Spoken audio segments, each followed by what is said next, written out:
Assalamualaikum warahmatullahi wabarakatuh. Salam budaya Nusantara. Pemirsa, ketemu kembali dengan Kilamong Putra. Pemirsa dimanapun Anda berada, saya akan melanjutkan cerita saya tentang Serat Cemporet, kisah raja-raja di Jawa dan di Sunda. Pemirsa dimanapun Anda berada, pada kisah yang terdahulu diceritakan bahwa Raden Sedono yang disertai oleh Haryo Tiron ditugaskan oleh Raja Jepara, yaitu ayahnya, yaitu Prabu Sri Sedono, untuk mencari adiknya yang hilang, yaitu Dewi Suretno. Raja Jepara juga memberikan sebuah arahan kepada Raden Sedono dan Haryo Tiron, jangan sampai pulang kalau belum mengetahui di mana keberadaan adiknya, atau membawa pulang adiknya ke Jepara. Oleh sebab itu, Raden Sedono masuk desa, keluar desa, pindah ke desa satu ke desa yang lain, masuk hutan, keluar hutan. Sudah sungguh sangat melelahkan pencarian Dewi Suretno ini. Semua orang ditanya, informasi dikumpulkan. Apabila ada berita kalau ada seorang wanita yang kehilangan tempat tinggal, atau wanita yang berada di sebuah tempat kemudian dikabarkan dia mencari atau bingung mencari tempat tinggalnya, maka dikejarnya ke sana. Barangkali itu adalah adiknya. Oleh sebab itu, pencarian yang begitu sulah, yang begitu menyusahkan, akhirnya Raden Sedono yang didampingi oleh Haryo Tiron akhirnya bersepakat untuk mencari orang yang memiliki kemampuan mengetahui posisi orang yang hilang. Maka Raden Sedono dan Haryo Tiron menemui seorang resi, yaitu Resi Panurta. Resi Panurta akhirnya memberikan sebuah keterangan bahwa posisi Dewi Suretno adalah masih dalam keadaan kegelapan. Dia dibawa oleh sebuah takdir yang mana pada suatu saat nanti dia akan dipertemukan dengan jodohnya, dan dia pada suatu saat akan kembali ke Jepara dan akan diketahui secara terang benderang. Oleh sebab itu, menurut Resi Panurta, tidak usah dicari kemana-mana, tunggu saja saatnya, karena dewa sudah mempermainkan sebuah takdir. Pemirsa dimanapun Anda berada, walaupun jawaban dari Resi Panurta itu tidak seluruhnya menenteramkan hatinya, tidak semuanya memuaskan hatinya, tetapi bagi Raden Sedono dan Haryo Tiron akhirnya sepakat untuk ditunggu di tempat Resi Panurta sambil melakukan pertapaan. Pemirsa dimanapun Anda berada,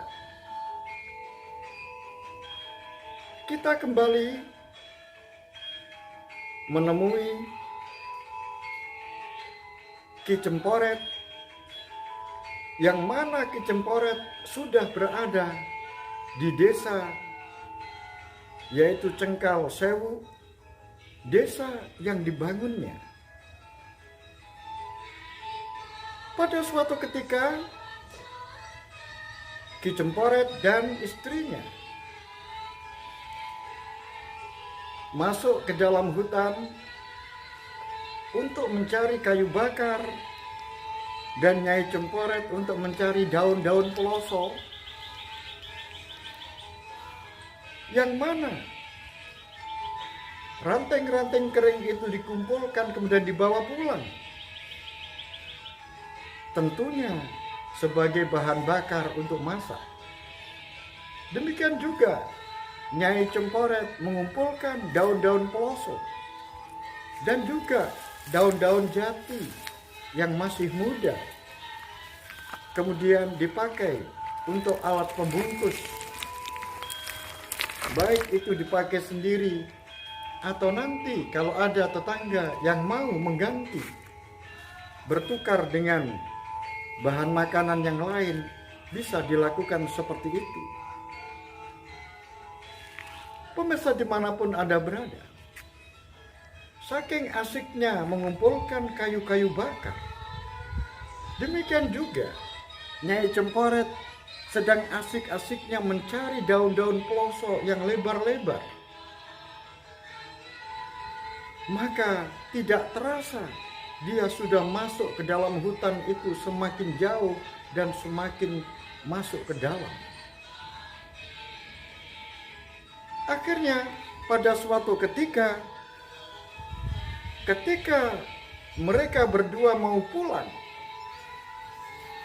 tiba-tiba bingung, tidak tahu arah mana selatan dan mana utara. Akhirnya Ki Cemporet dan Nyai Cemporet terjebak dalam sebuah kebingungan, yaitu tersesat ke hutan. Dia hanya mengandalkan peling, kemudian dia berjalan sesuai dengan kehendak hatinya. Tidak tahunya kalau dia berjalan itu semakin tersesat, semakin masuk ke dalam hutan, dan semakin jauh dari rumahnya, yaitu Cengkal Sewu. Pemirsa dimanapun Anda berada, di saat kelelahan karena berjalan dan berjalan sambil membawa kayu bakar, dan juga Nyai Cemporet sambil menggendong daun-daun peloso dan daun jati, akhirnya dia berhenti di sebuah tempat. Pemirsa dimanapun Anda berada, tiba-tiba dalam sebuah peristirahatan itu, dia mendengarkan sebuah ocehan burung. Nyai Cemporet mengatakan, kok ada burung yang indah banget suaranya. Ki Cemporet, lihatlah, di situ ada burung. Itu burung minco. Iya, tapi suaranya begitu indah. Tiba-tiba burung yang indah suaranya itu tiba-tiba hinggap tidak jauh dari orang yang sedang beristirahat tadi, yaitu Ki Cemporet dan istrinya. Kemudian burung tadi tiba-tiba ngoceh-ngoceh tidak jauh dari tempatnya Ki Cemporet. Kemudian Ki Cemporet kemudian mengatakan, wahai burung, ocehamu sungguh indah. Sungguh, kalau kamu akan ketemu seseorang yang suka memelihara burung, maka kamu akan ditangkap. Kemudian burung menco atau burung beo ini tiba-tiba dia membalas ucapan itu. Wahai Bapak, Bapak sekarang ini dalam keadaan tersesat. Bapak berjalan semakin jauh dari rumah Bapak. Oleh sebab itu, Bapak, kalau nanti Bapak tidak menemukan jalan di tempat hutan ini, maka Bapak akan semakin jauh tersesat. Betapa terkejutnya. Ada seekor burung bisa bercakap-cakap dengan fasih sesuai dan menggunakan bahasa manusia. Oleh sebab itu, Nyai Cemporet dan Ki Cemporet terheran-heran. Hai burung, kamu kan binatang. Mengapa kamu bisa berbicara seperti manusia? Benar, Ki, saya adalah sebangsa burung. Tapi karena aku sering bertemu dengan orang, oleh sebab itu aku pelan-pelan menirukan bahasanya manusia. Kamu seekor burung kok sering ketemu dengan manusia? Kamu sedang apa? Karena aku selalu memberikan petunjuk kepada orang lain apabila orang lain itu sedang tersesat. Oh begitu. Kemudian pemirsa, tiba-tiba dari jauh ada seekor banteng yang sedang berlari-lari menuju ke arah Ki Cemporet dan Nyai Cemporet.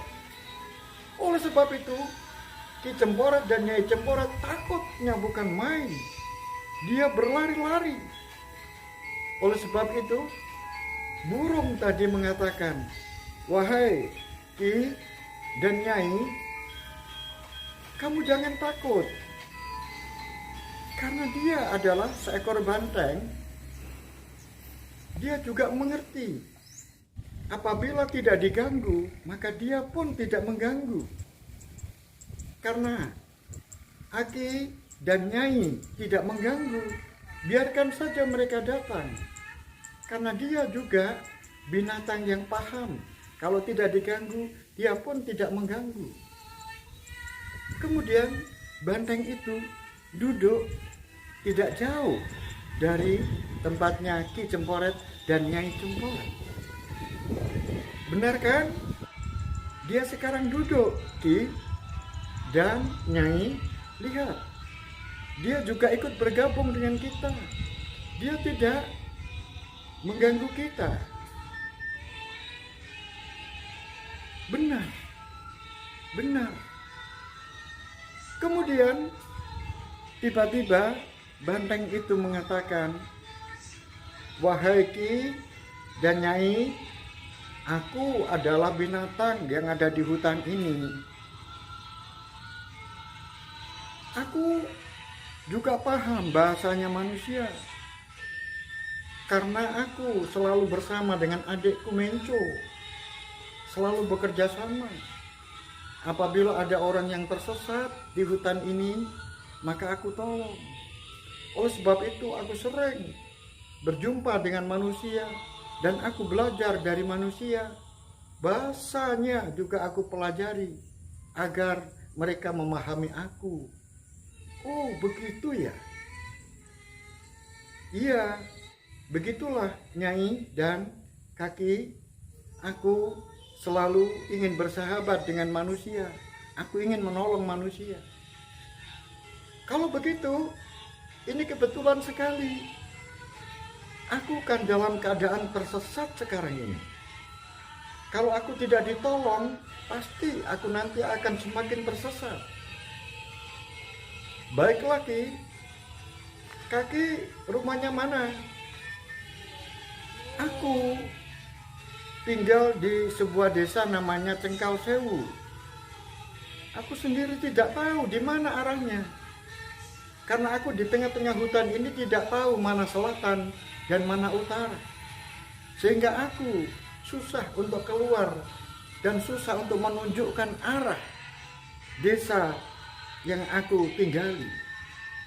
Oh, kalau begitu kaki jangan khawatir, nanti akan saya antarkan pulang. Benar kaki, katanya Menco atau katanya Bio. Kalau begitu kaki, ayo kita pulang, kaki akan saya antarkan. Tapi ada syaratnya kaki. Apa itu syaratnya? Kaki dan Nyai akan saya tolong, akan saya antarkan pulang. Tapi ada satu syarat. Kaki dan Nyai harus mengangkat saya dan kakak saya Banteng itu menjadi putranya Nyai. Maukah Nyai mengangkat saya sebagai putra? Wow, dengan senang hati aku akan menerimamu berdua menjadi anak angkatku.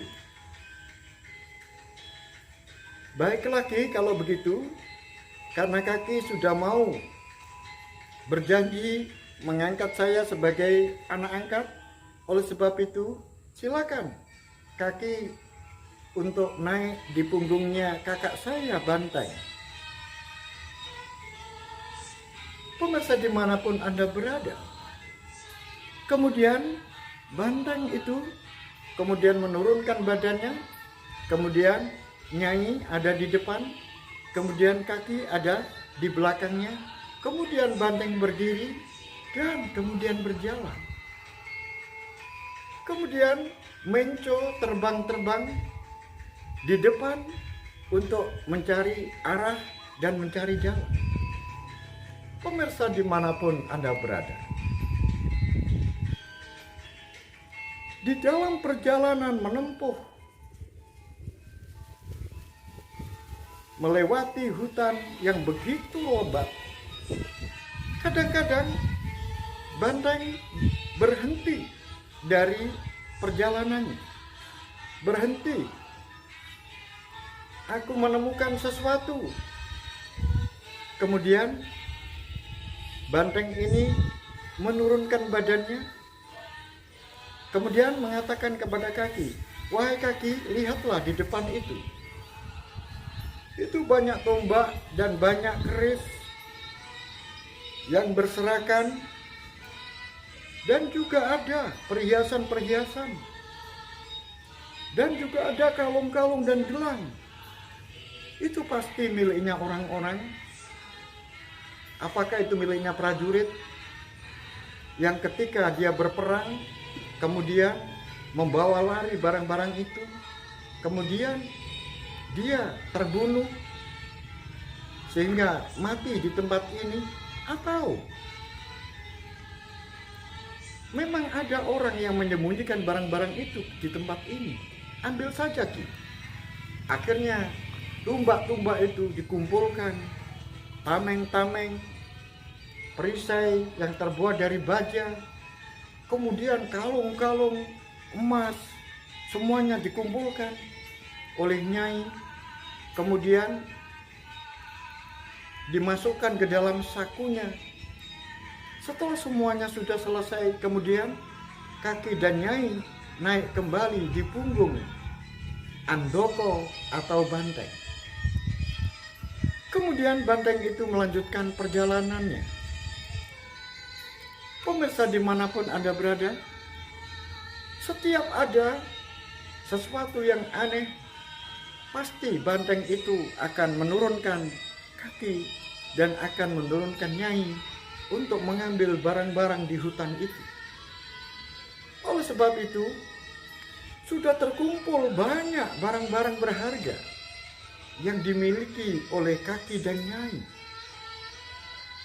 Oleh sebab itu, kaki dan Nyai sungguh sangat senang karena baru berkenalan sehari, dirinya sudah dibuat kaya oleh banteng dan burung beo itu.